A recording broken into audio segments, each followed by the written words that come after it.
আটা দিয়ে বানিয়ে দেখাচ্ছি বেকারির মতো বিস্কিট।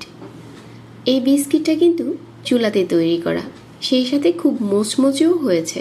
যারা অনেক অনেক উপকরণ দিয়ে বিস্কিট তৈরি করতে চান না, তারা চাইলে খুব সহজভাবে আটা দিয়ে চুলাতে এই বিস্কিটগুলো তৈরি করতে পারেন। তো আশা করছি বিস্কিটের রেসিপি ভালো লাগবে। চলুন বানাতে থাকি। প্রথমে একটা বাটিতে নিয়ে নিচ্ছি 1 কাপ আটা, তারপর এখানে হাফ কাপ নিয়ে নিচ্ছি বেসন। বেসনটা কিন্তু একটু ভেজে নিতে হবে, যাতে বেসনের যে কাঁচা গন্ধটা আছে ওটা না থাকে। হাফ কাপ দিয়ে দিচ্ছি পাউডার সুগার, তারপর এখানে 1/4 চা চামচ দিয়ে দিচ্ছি এলাচের গুঁড়া, আর 1/4 চা চামচ লবণ। লবণটা কিন্তু বেশি দেওয়া যাবে না, খুবই সামান্য দিতে হবে। তারপর শুকনো উপকরণগুলো একসাথে মিশিয়ে নিতে হবে। যখন মেশানো হয়ে যাবে, আমি এখানে তেল আর ঘি একসাথে মিশিয়ে নিয়েছি 1 কাপ। চাইলে শুধু ঘি দিয়েও তৈরি করতে পারবেন, আবার চাইলে শুধু 1 কাপ তেল দিয়েও এই বিস্কিটের গুলাটাকে মাখিয়ে নিতে পারেন। শুধু তেল দিয়ে কিন্তু মাখাতে হবে, এখানে কোনো রকম পানি দেওয়া যাবে না। তো আমার এখানে 1 কাপ তেল ঢালার পরে খুব ভালো করে একটা সফট বিস্কিটের ডো হয়ে গেছে, আর হাত দিয়ে খুব ভালো করে মথে নিয়েছি। এখন হচ্ছে চেপে চেপে এখান থেকে বিস্কিটের ডোগুলো বানিয়ে নিতে হবে। সবগুলো বিস্কিটের সাইজ সমান করার জন্য আমি এখানে একটা টেবিল চামচ নিয়েছি, আর চামচটা দিয়ে মেপে মেপে সবগুলোকে একই রকমভাবে ভাগ করে নিচ্ছি। সবগুলো বিস্কিটের ডো ভাগ করা হয়ে গেছে, আর এখান থেকে এখন বিস্কিট বানানোর পালা। হাত দিয়ে প্রথমে খুব ভালো করে চেপে নিতে হবে, তারপর হাতের তালুতে বসিয়ে বিস্কিটের শেপ দিয়ে দিতে হবে। আপনার পছন্দ অনুযায়ী এখন যে কোনো শেপে তৈরি করতে পারেন।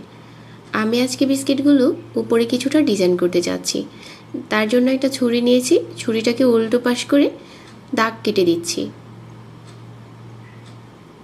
যখন কাটা হয়ে যাবে, সাইড থেকেও কেটে নিচ্ছি।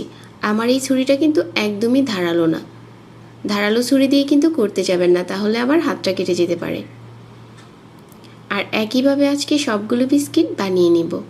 এই ডিজাইনটা করলে কিন্তু বিস্কিটটা দেখতে সুন্দর লাগে। তো আমার এখানে সবগুলো বিস্কিট বানানো হয়ে গেছে। সবগুলো বিস্কিট যখন বানানো হয়ে গেছে, এগুলো হচ্ছে এখন বেক করার পালা। বেক করার জন্য আমি এরকম একটা স্টিলের প্লেট নিয়েছি, আর হচ্ছে ফয়েল পেপার বিছিয়ে দিয়েছি। কেউ চাইলে এখানে ফয়েল পেপারের পরিবর্তে নর্মাল কাগজ বিছিয়ে তেল ব্রাশ করে নিতে পারেন।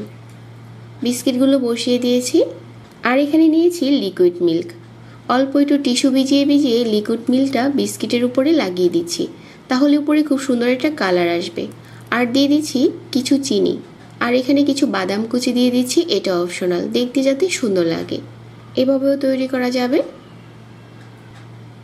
তো এখন হচ্ছে আগে থেকে চুলায় একটা পাত্র বসিয়ে প্রিহিট করে নিয়েছি, আর বিস্কিটের যে প্লেটটা আছে ওটা বসিয়ে দিচ্ছি। প্রায় 30 মিনিটের মতো বেক করেছি। 30 মিনিট পর আমার এখানে বিস্কিটটা তৈরি করা হয়ে গেছে। উপরে কালারটাও খুব সুন্দর এসেছে।